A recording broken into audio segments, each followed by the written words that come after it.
Hello my dear friends, welcome back to my channel. This is Vincy Joshi. Today we can discuss some questions related to cardiovascular system. Ready? First one, a nurse is caring for a client admitted to the hospital with chest pain and possible myocardial infarction. The physician has ordered laboratory studies to evaluate the client progress. Which laboratory test result would the nurse specially monitor because it is related to the presence of myocardial infarction? Okay, we can go to the options. First one is decrease white blood cell count. Second, increase hematocrit. Third option, increase troponin levels. Fourth option, increase creatine kinase level. What is our answer? Our answer is C, troponin. A troponin is a regulatory protein found in striated muscle, especially the skeletal and myocardial muscles. Increased amount of troponin are released into the bloodstream when an infarction causes damage to the myocardium. The troponin I level is greater than 1.5 Ng per ml is considered with a myocardial infarction. So our answer is C, troponin. Okay, the next one. Intravenous heparin therapy is prescribed for a client with pulmonary embolism. The nurse is monitoring the client's partial thromboplastin time. 6 hours after the therapy initiated, the client's PTT is greater than 100 seconds. The nurse plans to see if which of the following medication is available in the stock medication area. Okay, options. First one, potassium chloride. Second one, protamine sulfate. Third one, vitamin K or pindonadine. Fourth option, aminocarpine, carporic acid or amicar. What is our answer? Our answer is 2, protamine sulfate. Protamine sulfate is the antidote for heparin. Antidote for warfarin is vitamin K. The antidote for heparin is protamine sulfate. So our answer is second one, protamine sulfate. APTT is greater than 100 seconds is prolonged because normal it is usually 25 to 40 seconds. The normal APTT, the therapeutic value of APTT level is 25 to 40. If it is more than 40, this is prolonged, the APTT time is prolonged. We have to give antidote. Okay, the third question. A client is experiencing acute cardiac and cerebral symptoms related to excess fluid volume. Symptoms are related to excess fluid volume. So, what the nurse implements which of the following measures to increase the client's comfort, and this specific therapy is ordered by the physician. Okay, then what is the nurse's role? Then what should the nurse has to give the priority? First option, measure the urine output on an hourly basis. Measure the intravenous or oral fluid intake. Third option, elevate the client's head at least 45 degrees. Fourth one, administer oxygen at 4 liters per minute by nasal cannula. Okay, then what are our answer? Our answer is C, elevate the client's bed at least 45 degrees. Elevating the head of the bed decrease the venous return to the heart from the lower body. So, reducing the volume of blood that has been pumped by the heart and promote the venous drainage from the brain, reducing the cerebral system. Okay, so we have to elevate the head of the bed. Next question. A home care nurse plans to visit a client with Raynaud's disease. The nurse prepare a care plan for the client, keeping in mind that Raynaud's disease is a condition that. What is the Raynaud's disease? We can go to the options. First one, causes vasospasm and pain in the digits when the exposed to cold, vibration or stress. Second one is more common in men between the age of 60 and 80 years. Third one, causes connective tissue to collect in the veins. Fourth option, produce a slow, irregular peripheral pulse rate. Okay, then what is our answer? Our answer is first one. What is the first one? Raynaud's disease occurring primarily in women in their teens of early 20s, cause vasospasm and pain in the digit with exposure to cold, vibration or stress. So we have to administer the patient with the Raynaud's disease. Avoid extreme cold, extreme hot and extreme stress. Okay. The next question. The nurse is assessing a client with a diagnosis of abdominal aortic aneurysm, AAA. Which assessment finding is most likely unrelated to abdominal aortic aneurysm? Okay. They mention three options related to abdominal aortic aneurysm. One is not related to AAA. So what is unrelated to AAA? That is our question. First option, pulsatile abdominal mass. Second, hyperactive bowel sound.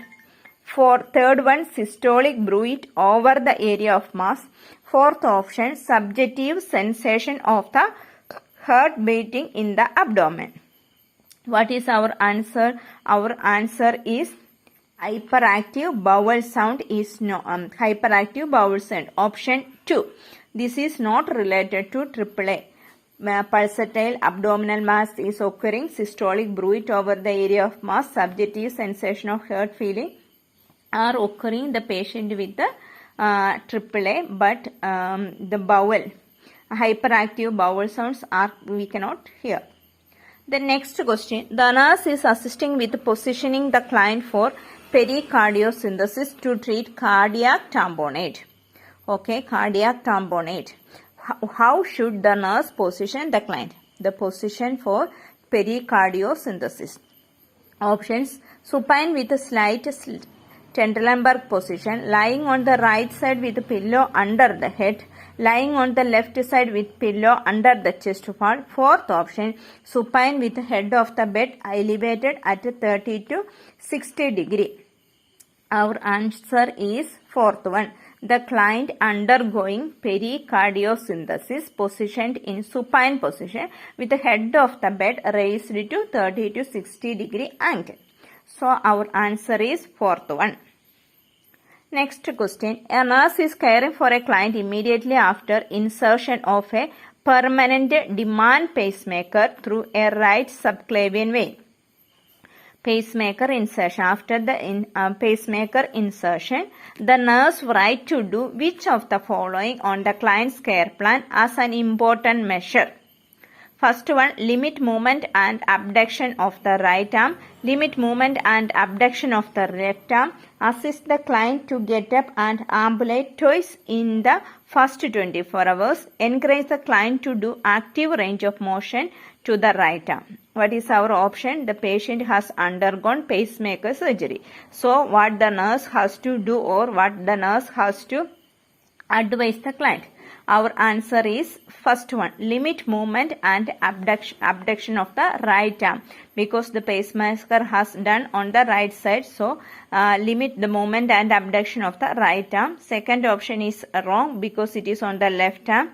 Then third option, ambulate. The patient has to take rest on the initial period. Then fourth option, avoid the active range of motion exercise. We have to advise the patient with pacemaker surgery. So our answer is first one, limit movement and abduction. Next question. The nurse is planning care for a client who is experiencing anxiety after a myocardial infarction. Which prioritized nursing intervention should be included in the plan of care? Answer questions with the factual information. Second option, provide detailed explanations of all procedures. Third one, limit family involvement during the actual phase.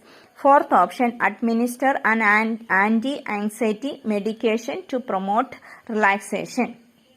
The patient has anxiety after myocardial infarction. What is the nursing intervention?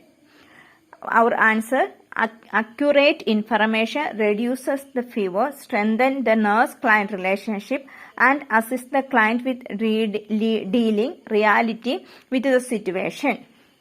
So our answer is answer questions with the factual information. So our answer is A. That means we have to explain the procedure and everything, clear information to the client with the anxiety. It will help to reduce their anxiety. So next question, a client with angina pectoris has received instructions on lifestyle changes to control the disease process. The nurse would determine that further teaching is needed if the client state 2. First option, try to exercise at least once a week for 30 minutes. Avoid using table salt with meals. Use muscle relaxation to cope up with stressful situations. Take nitroglycerin at the first sign of chest discomfort. The patient instruction of lifestyle changes to control the disease process. The nurse would determine further treating. That means the patient has done something, it is not good. The nurse has to give more information. That means the nurse has to give further information or further advice. What is our answer? Try to exercise at least once a week for 30 minutes. That is the wrong statement. That is our answer. Because exercise is the most effective when done at least 3 times a week. In our option only once in a week it is not enough. So at least 3 times a week the client has to do the exercise. Okay, so next question. A client with coronary artery disease is scheduled to have a diagnostic exercise stress test. The patient has undergoing some exercise stress test. The nurse plan to include which of the following instructions in client teaching about the procedure. Before the procedure, the client has to advise some information. What is that? Avoid cigarette for 30 minutes before the procedure. Wear loose clothing with a shirt that buttons in front. Eat breakfast just before the procedure. Wear firm, rigid shoes such as work boots. What is our answer? Our answer is B. The client should wear loose, comfortable clothing for the procedure because the nurse has to place the electrocardiogram lead is enhanced if the client wear a shirt that the buttons in front. So client should wear rubber shoulder supportive shoes such as athletic training shoes. The client should receive nothing by mouth after the bedtime. Then 2 hours before the test, that means 2 hours, minimum 2 hours fasting. The client should avoid smoking and alcohol, caffeine on the day of the test, not just before 30 minutes. The client has to stop the cigarette smoking on the day of the procedure. So our answer is B. B is the right answer. Wear loose clothing. So it is easy for the placement of electrodes. Next question. A client nurse is performing an assessment of a client with varicose vein. Which assessment finding would the nurse analyze as an indication of potential complication associated with the varicose vein? First one, the legs are unsightly in appearance and distress the client. Second one, the client complains of aching and feeling of heaviness in the leg. Third option, the leg become distended when the tourniquet is released during Trendelenburg test. Fourth option, the client complains of leg edema and skin breakdown has started. What is our answer? The complication of varicose vein include leg edema, skin breakdown, ulceration of the leg, trauma, and leading to rupture. That is the complication of varicose vein. That means that is the sign of deep vein thrombosis. Clear? So our answer is fourth one. The client complains of edema and skin breakdown. The complications of varicose vein include leg edema, skin breakdown, ulceration of the legs, trauma, leading to rupture of the varicose. That means it is a sign of deep vein thrombosis. The next question. The nurse has completed diet teaching for a client on a low sodium diet for the treatment of hypertension. The nurse determined that further teaching is necessary if the client make which statement? Frozen food are lowest in sodium. This diet will help lower my blood pressure. For third option, this diet is not a replacement for my antihypertensive medication. Fourth option, the reason I need to lower my salt intake is to reduce fluid retention. What is our answer? A low sodium diet is used as an adjunct to antihypertensive medication for the treatment of hypertension. Sodium retains fluid which lead to hypertension as a result of increased fluid volume. Frozen foods use salt as a preservative and should not be encouraged as a part of low sodium diet. Frozen fruit has to be restricted the patient with hypertension because they put preservatives and salt in frozen food. So our answer is answer A. Frozen food are lowest in sodium. The nurse determined that further teaching is necessary. Thank you for watching my video. Keep on watching. Bye. Take care.